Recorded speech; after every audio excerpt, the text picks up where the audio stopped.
some of the smaller rural telephone companies, I guess I won't name any, have very slow resolution times because their domain name servers just aren't scaled to support the demand.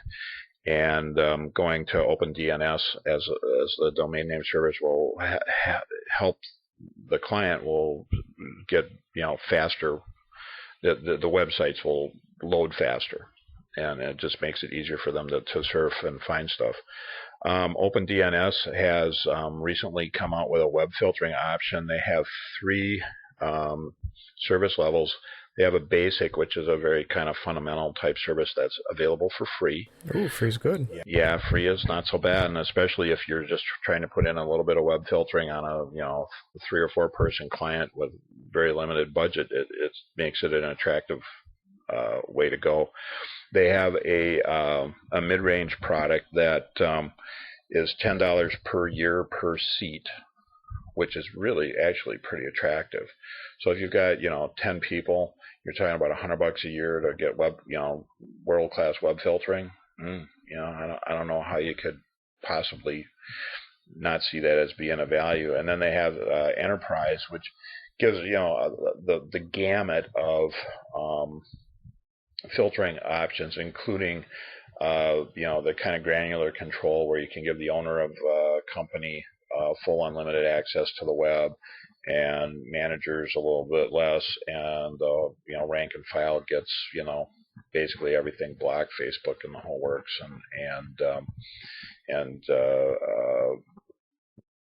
and here again, very attractive. The 200 user and above, it's $2,000 a year, which is a little bit more reasonable even than the other the mid-range service, and you get a lot more for it. There's nothing to buy. There's no hardware to run. This is another cloud-based service. You simply, change the primary and secondary DNS server information, and all web requests are routed through OpenDNS, and they filter, based on the way your account's set up.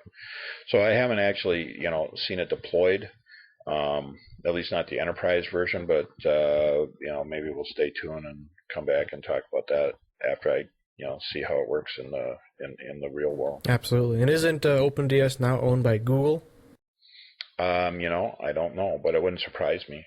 I think it is. I think I heard someone. I'll have to look into that one. Yeah, that would make sense because it's another, and if they're not, they ought to be because it's right up their alley. Right. So now they're because they're already monitoring your sites with analytics.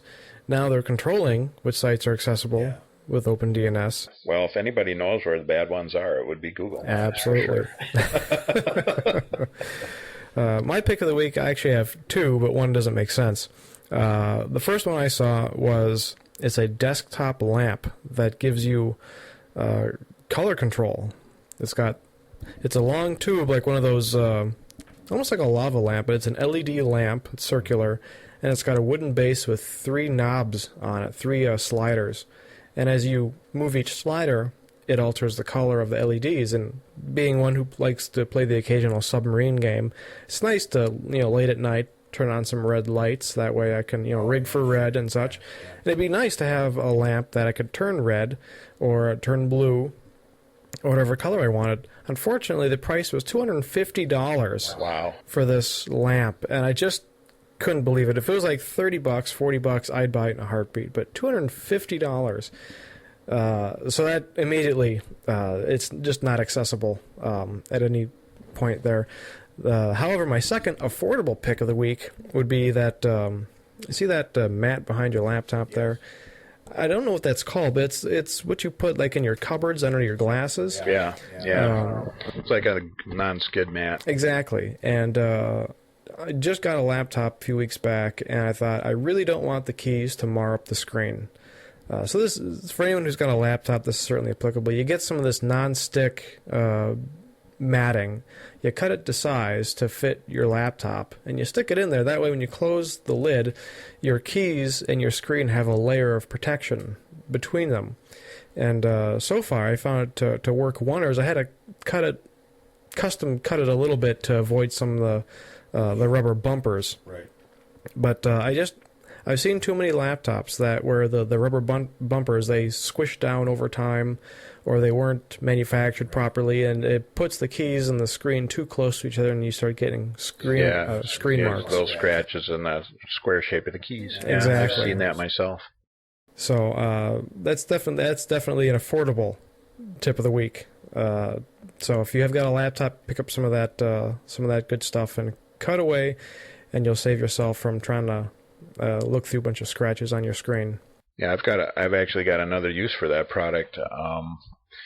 I've got stuff in the trunk of my car, 2 or 3 PCs or whatever that I may be rolling around back there, and the carpet allows these things to slide around and bang into each other, which, considering that they're already probably close to dead, isn't helping the situation at all. And so I've got 2 big rolls of this stuff I roll out there, and it keeps everything in place. And when it gets tired, it's cheap enough I can just buy another roll and throw it out there. Sure, that's like what, $1.87 roll at your favorite retailer. Yeah, $2 a mile. It's like, it's very affordable. Yeah, please. Well, Bob, where can we find you on the web? Well, my blog is at www.bobwiseguy.com, and that's BOBWYZGUYS.com. And the Wise Guys computer support website is at www.wiseguys.com, spelled the same way, WYZGUYS.com. Wonderful. And my blog is over at pcrtech.com /blog, and also the podcast is over there /podcast. And you can get your latest tech news, Windows tips and tricks, and other things that you might find of interest. That'll wrap it up for this week. You can follow us on Twitter at PCR Tech. We're also on Facebook, Troy's PCR Tech. Are you on Twitter or Facebook? Yeah, Twitter. I'm on Wise Guys. You can follow me there. I'm still looking for my Twitter voice, but I do post tweets when when I post a new blog item. I will send out a tweet, and I've tweeted about a few other things. Like I said, I'm still working on that one. And then you can find me on Facebook and LinkedIn, and and other places. I occasionally write answers on Yahoo Answers. Okay. We'll definitely keep an eye out for that. Well, that's all the time we have for this week. Thanks for tuning in, everyone, for this very special, extended, uncut edition of the PCR Tech News Podcast. We'll see you next week. Take care.